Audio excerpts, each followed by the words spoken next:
Loudenvielle in the Pyrenees, an incredibly difficult round of the UCI Enduro World Cup. Come and join me for a quick look around some of the leading contenders' bikes. Ryan Gilchrist, 22 years old, from Cobbs Harbour, north of Brisbane, Australia. 6'2", rides a size large Yeti E160E. Now, on the power stage here in Loudenvielle, I have to say, definitely one of the smoothest riders up that stage. As I said, this bike's a size large, 29-inch wheels front and rear, although he can run a 27.5 in the back if he wants to. Downhill casing tyres, obviously, on a place such as this, where there's rocks and there's roots, big, full-on terrain. 175 cranks, you've got a coil shock on here. Some interesting detail, got a one-up components in his head tube there, which has got all the tools he needs for a stage. So if you look at the kind of mix of this bike in terms of the bolt-ons, you've got a tube on the top tube, full pump on there. Aluminium wheels, hybrid DT EX 1700s, both front and rear. Tubeless, obviously. What's quite interesting, actually, about the Yeti guys, he's been riding with McKenna, former World Cup downhill racer, is they use the auto shift. Now, I've spoken to both Ryan and Mick about this. They do actually use it in the stages, but more than that, they use the free shift. So when you've got tracks like this where you're coming down, hammering down the straights, and then suddenly you've got a hairpin, the auto shift just slips it into an easier gear, exit the corners faster. So great to see that the pro riders are using that feature as well as the amateur riders. In terms of braking, 200mm rotors and a mix of Shimano Saint 4.8 calipers and XTR levers. So there you go, folks. 160mm travel, 38 Fox fork up front. And yeah, what a fine machine. Did actually notice the Shimano mechanics here too. Robin Wallner from Orbea in Sweden. Raced downhill for probably 15 years. I saw Robin a couple of years ago. I said, hey, it's going to be 2 years and he'll be riding e-bikes. And here he is. Here I am. And this is his Ibis. Model is called, how do you pronounce it? The Oso. Oh, so let's start with the details. Now there's Tom Lewis, your mechanic. Yeah. Tom Lewis has given me the quick rundown on the key features of this bike. First of all, 155mm cranks by, are those Miranda cranks? Yeah. 155mm cranks from Miranda in Portugal. 38mm rim width on this bike, which is really quite interesting. You always go for aluminium rims, Robin? Especially on the e-bike, it just feels like a safer bet with such a heavy bike. 170 front and rear, although they do have the option of running 155 on the back. I really like the dinky mudguards on this bike. Another interesting point of difference on this bike is the fact that Robin's running smaller range cassette on there with 45 as the big cog. Prototype race face bars on here. Width? 760, same as what I've been on for the last 15 years. So you used to race downhill with them too, right? Yeah. Handguards on there. 750 watt-hour battery. Actually been swapping between 750 and 625. I'll race with the 625 tomorrow.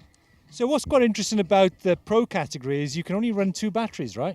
Yeah, exactly. So you have to sort of make a call, but here you have the climbing stage at the beginning of both loops. So then after that, it's pretty much just as long as you can make it around the loop, it's fine. Now you'll notice on the back of this bike, Maxxis Test Pilot tyres.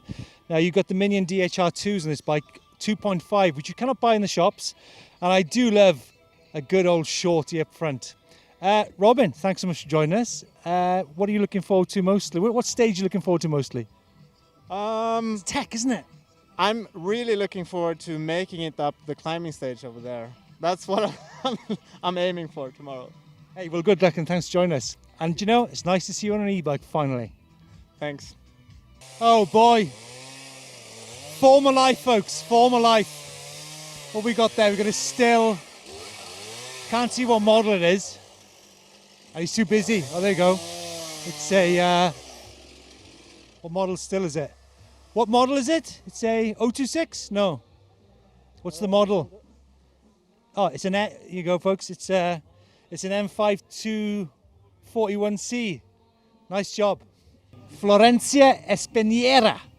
Orbea Wild. Now this bike has got the Bosch CX Race Limited Edition motor in it, and it's running a 625 watt-hour battery, and that's to save 1 kilo of weight. On the Pro Race, you can run 2 batteries, so they swap that battery out. Super sharp time. This bike weighs in, around about 20 kilos. Remember, it's got the full downhill casing tyres on it. Interestingly, again, as on many of the bikes here at Loudenvielle, 29 front and rear. XTR brakes, 200mm rotors, Galfa rotors on it. Coil shock in the back, air up front, 170/170. It's a full carbon frame. Shimano XTR on here. Doesn't have the Di2, which the Yeti guys were running. But nevertheless, solid drivetrain on the bike. 170mm cranks, race face eras. She's clipped in. Assegai up front and a Assegai on the rear. One of the best looking bikes out there. 55, chainstay, I'd say 448. You're not guessing this here. No, because I work on this bike. So head tube angle on this one should be 64-25. R2, when it comes to tech, this is your man. Yeah, I like that. Did you record that? Wow, difficult act to follow there with R2. Don't run away, R2. It's about as... I'm nervous. I'm as nervous as doing a power stage climb with him watching me do this. Anyway, big fan of the Commencal Meta Power SX. Now with the bike is the Bosch CX Race Limited Edition motor. R2, 625 battery in those 750s? 625 watt-hour battery in there. Now, this is one of the first bikes actually with 27.5 wheel mix. First ride tyres from Schwalbe. Yeah, they're big hitting, that's for sure. What's quite interesting as well is this bike has got TRP gears on it, TRP brakes with 220mm rotors. It's a full aluminium chassis on this bike. Now, Mathieu Ruffray, whose bike this is from Nice in the south of France. A couple of more details. Fox dropper post, you get a Physique e-bike specific saddle. And guys, I think possibly one of the nicest looking bikes in the race. Thanks, Artur. So much to remember about this GasGas bike. So much to look forward to about the GasGas bike. When will it be launched? Hopefully quite soon. This is the bike of Alex Marin. Right, let's start from the back, shall we? Now, first of all, we've got the Crank Brothers Synthesis rims wheel set on this bike, which is actually the first carbon fibre wheel set we've seen here at Loudenvielle, and also the first bike we've seen with the SRAM T-type derailleur down there on the back. Actually, talking about the back, look at Alex's, I don't know how you'd call it. I don't know what his mechanic calls it, but it's not allowed to be taken off the bike. It looks like something off a broom handle. V-tyre, very tough, durable V-tyre on there. We've got the full, obviously, electronic drivetrain, which I mentioned a minute ago, and loving the graphic on this bike. It's by All Mountain Style, which is a Barcelona-based brand. Folks, look at this here. Alex Marin in his first ever e-bike season is currently running number 3. Loving the really neat front of house on the bike with the SRAM codes on there. This is how bikes should be. Now, talking about the SRAM codes, 220mm rotors on the bike. I know you're going to say, why haven't you spoken about the motor on the bike yet? Well, hopefully we'll be able to talk about the motor on this bike, the SRAM motor on this bike, in the very near future. But for now, it's under wraps. 160mm travel on this bike. Physique saddle, e-bike specific saddle. I think that's about it. It looks like there's very short cranks on the bike. But I tell you what, Alex Marin can't half move. Okay, limited edition 1 of 50. Now, the owner of this beautiful Crestline bike shoots wild animals with it. Actually, that's not quite true. His bike back in New Zealand is the one that he does the shooting with, and that's a 27.5 version of the Crestline. This is 29. 180mm travel front, 175 on the rear. Duralux, Suntour Duralux fork and the Suntour damper on it. Bosch CX Race Limited Edition motor. Sam Blenkinsop is a former winner of a World Cup downhill race on a Yeti back in 2008, way back in 2008. And here he is in Loudenvielle, riding an e-bike World Cup. Yeah, my first one. You said earlier, it feels like you're at school. Yeah. When when I did the power stage today, I was probably the most nervous I've been doing a race since I don't know, when I started racing, I guess, because I feel like I was, you know, when you do your first race, you're so nervous, and I guess it was a new thing for me. I've never done like a techie climb. Like I've done stuff on these, but you're just by yourself, so you can make a mistake. So are you telling me it's quite different then from when you've got tens of thousands of people watching you go down a downhill track? Yeah, for sure, because I know what I'm doing. Well, we'll see about that. Now, hey, so talk to us about the hunting thing then. This is not the bike, this is the race edition bike, by the way, folks, with the Hayes Dominion brakes on it, 203 rotors front and rear. You go shooting back in New Zealand on your e-bike. Yeah, so basically this is the race kind of setup, and then at home I have like the 29-27 one with just the standard motor, not the race motor, and then I kind of just use it as my just everything bike. So pretty much doing my downhill stuff on it, and he's avoiding the subject. Oh, there you go. And then I'm getting to the story. So then, so basically I use it to get, because obviously hiking with a rifle takes a long time, and I wouldn't know. Yeah, so like it's pretty much like this same sort of scenery we have at home where I go hunting. So I basically use my e-bike to get up to the tops of the mountains where you want to glass and look around as fast as I can, and it's quiet. It's not like a motorbike or anything, and you're not. Because deer, they scent a lot, so when you're walking you leave your scent.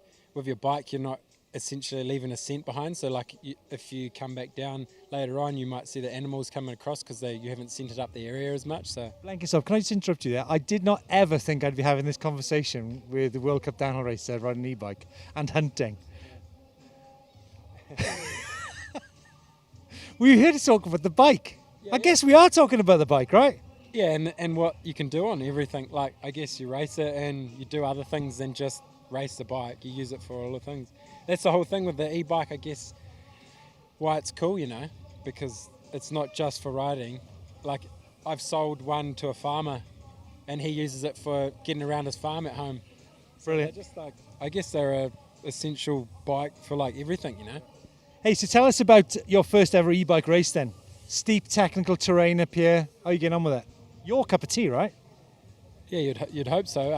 I actually had a lot of fun today on all the stages. They were kind of technical and what I like, and then with the e-bike it was just even more fun because I just had it in race mode. So like every time I felt like I was kind of not riding, I'd just do a half crank and I'd just be like whipping out every turn, and it was like probably one of the funnest days I've had well, I always have fun on this thing, but it was one of the funnest days. Like I'd say as a training day, like for a race kind of situation, except for being so scared of the power stages, which were actually in the end weren't so bad.